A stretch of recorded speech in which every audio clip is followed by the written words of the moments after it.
Hello friend, आज के class में हम 50 के आसपास की संख्याओं का वर्ग निकालने के लिए एक आसान तरीका ढूंढ के लाए हैं, या यूं कह लीजिए कि 50 का मैजिक है।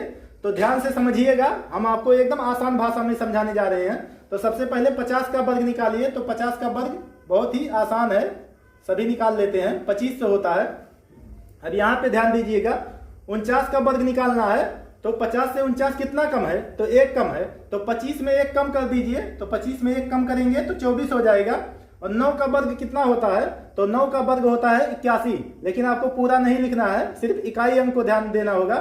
तो इकाई का अंक 1 है, तो यहाँ पे 1 लिखेंगे और बाएं साइड में एक 0 बढ़ा देंगे। इसका वर्ग आसानी से निकल गया।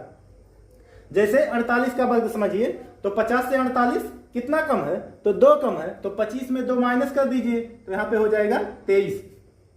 अब 8 का स्क्वायर कितना होता है? 64। हमने आपको बोला है कि लास्ट वाली संख्या को ध्यान देना है। तो लास्ट वाली संख्या कितना है?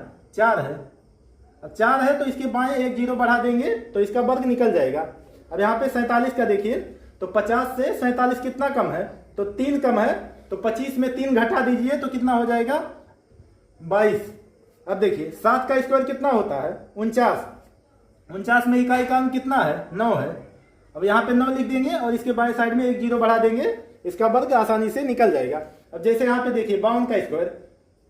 तो 50 से 52 कितना ज्यादा है? तो 2 ज्यादा है। तो 25 में 2 जोड़ दीजिए तो यहाँ पे हो जाएगा 27। अब 2 का स्क्वायर कितना होता है? तो 2 का स्क्वायर होता है 4 और इसके बाएं साइड में एक 0 बढ़ा दीजिए, निकल जाएगा आसानी से। अब देखिए जैसे 53 का स्क्वायर। तो 50 से कितना ज्यादा है? तो 3 ज्यादा है। तो यहाँ पे 25 में 3 ऐड कर दीजिए। तो 25 3 28 और 3 का वर्ग कितना होता है? 9 और यहाँ पे एक 0 आ जाएगा। अब 57 का वर्ग देखिए। तो 50 से 57 कितना ज्यादा है? तो 7 ज्यादा है। तो 25 में 7 जोड़ दीजिए। तो 25 5 30 और 2 32 हो जाएगा। और 7 का वर्ग कितना होता है? 49 होता है।